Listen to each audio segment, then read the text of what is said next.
ரொம்ப மகிழ்ச்சியா வாழ்றவங்கள, அதிர்ஷ்டசாலியா இருக்கிறவங்கள கொடுத்த வச்சவன் அப்படின்னு சொல்ற பழக்கம் நமக்கு இருக்கு. இது ஒருத்தருடைய வினை பயன், அதாவது கர்மாவை குறிக்கிற ஒரு சொல். முற்பிறவிகள்ல பல நல்ல காரியங்களை செஞ்சு அதோட பயனை பிறகு எடுத்துக்கிறதுக்காக கொடுத்து வச்சவங்க அப்படிங்கறது தான் கொடுத்து வச்சவன் அப்படின்னு சொல்றோம். இப்ப ஏஐக்கு வருவோம். இன்னைக்கு ஏஐ கிட்ட நம்ம என்ன கேட்டாலும் பதில் கிடைக்கும் அப்படிங்கிற நிலைமையில டெக்னாலஜியில் நம்ம முன்னேறி இருக்கோம். உலகத்தில் இருக்கிற எல்லா வெப்சைட்ஸையும் லிங்க் பண்ணி நமக்கு தகவலை தேடி எடுத்து கொடுக்க இத்தனை வருஷமா கூகுள் மாதிரியான சர்ச் இன்ஜின்ஸ் ரொம்ப உதவியா இருந்துச்சு. சோசியல் மீடியா வந்ததுக்கு அப்புறம் இன்னும் நிறைய தகவல்கள் உருவாக்கப்பட்டன. அதெல்லாம் வாட்ஸ்அப், ஃபேஸ்புக், யூடியூப், இன்ஸ்டாகிராம் இப்படி எல்லாத்துல இருந்தும் நமக்கு கிடைச்சது.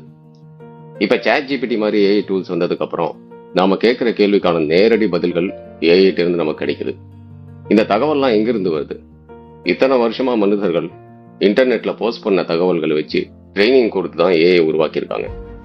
சில லட்சம் மனிதர்கள் கொடுத்து வச்ச தகவல்களை இன்னைக்கு நாம எல்லாரும் எடுத்து பயன்படுத்திக்கிறோம். வருங்காலங்கள் இன்னும் பயனுள்ளதா இருக்கணும்னா மற்றவங்க கிரியேட் பண்ண மெசேஜஸ், வீடியோஸ் இதெல்லாம் ஷேர் பண்றது மட்டும் இல்லாம உங்களுக்கு தெரிஞ்ச பயனுள்ள தகவல்களை, நல்ல விஷயங்களை போஸ்ட் பண்ண ஆரம்பிங்க. நல்ல சிந்தனைகளும் ஐடியாக்களும் தகவல்களும் உலகம் முழுக்க இருந்து கொடுக்கப்பட்டா நாம கொடுத்ததிலிருந்தே எடுக்க போற நாமும் நம்மோட அடுத்த தலைமுறைகளும் கொடுத்து வச்சவங்க தான்.